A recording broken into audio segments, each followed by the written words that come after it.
तू ही तो जन्नत मेरी, तू ही मेरा जुनून। বাদশাহ, কিং খান, রোম্যান্স কিং সব উপাধি যার নামের পাশে মানায় তিনি শাহরুখ খান। ১৯৬৫ সালের এই দিনে দিল্লির এক সাধারণ মধ্যবিত্ত পরিবারে জন্মেছিলেন সেই ছেলেটি, যিনি আজ বলিউডের সবচেয়ে উজ্জ্বল নক্ষত্র।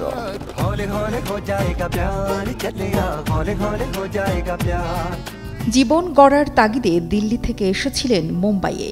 ব্যাগে ছিল সামান্য কাপড়, দুচোখ ভরা স্বপ্ন আর মায়ের একটা ছবি।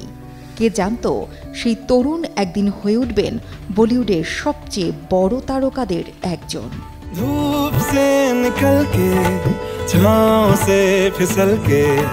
শাহরুখ আজ শুধু চলচ্চিত্র ব্যক্তিত্ব নন, তিনি কারো প্রেমিক, কারো প্রেরণা, কারো গুরু, আবার কারো প্রিয় অভিনেতা।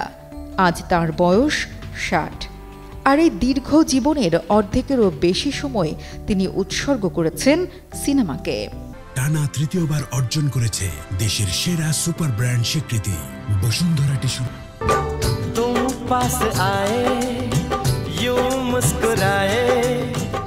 দিল্লি ইউনিভার্সিটির হংসরাজ কলেজে অর্থনীতি নিয়ে পড়াশোনা করা শাহরুখের অভিনয় যাত্রা শুরু হয় ছোট পর্দায় ফৌজি ও সার্কাস ধারাবাহিকে প্রাণবন্ত চরিত্রে অভিনয় করে।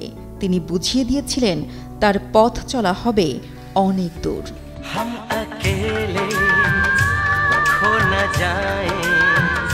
১৯৯২ সালে দিওয়ানা ছবির মধ্য দিয়ে বড় পর্দায় অভিষেকেই জিতে নেন ফিল্মফেয়ার পুরস্কার।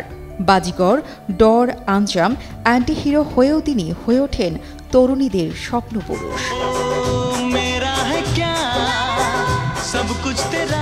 ১৯৯৫ সালে দিলওয়ালে দুলহানিয়া লে যায়েঙ্গে মুক্তির পর বদলে যায় বলিউডের প্রেমের সংজ্ঞা। সেই ছবিতেই জন্ম নেয় কিং অব রোম্যান্স। সময়ের সঙ্গে তিনি প্রযোজক, ব্যবসায়ী ও বিজ্ঞাপন জগতের প্রিয় মুখ হিসেবেও নিজেকে প্রতিষ্ঠা করেন। ট্রেন্ড আসে আর যায়, কিন্তু শাহরুখ খানের জনপ্রিয়তা সময়ের গণ্ডি পেরিয়েও আজও অবিকল টিকে আছে।